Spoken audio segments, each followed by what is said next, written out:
Գազի գնի թանկած մենք պայմանագիր ունենք, պայմանավորվածություններ ունենք, ընդ որում երկարաժամկետ պայմանագիր եւ պայմանավորվածություններ ունենք։ Ես դժվար եմ պատկերացնում այդ պայմանագիրը կողմը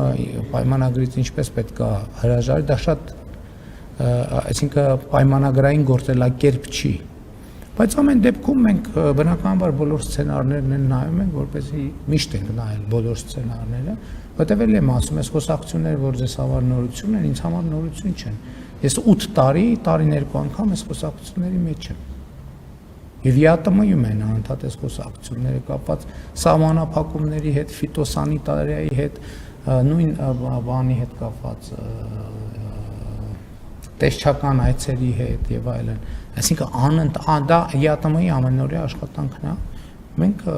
եւ ես ասում եմ, որ ընտրություններից հետո կվերադառնամ աշխատանքի։ Հիմա ԵԱՏՄ-ի աշխատանքներին լիարժեք կներգրավեմ եւ բոլոր հարցերը արդեն երկու ձևաչափերում կքննարկեմ։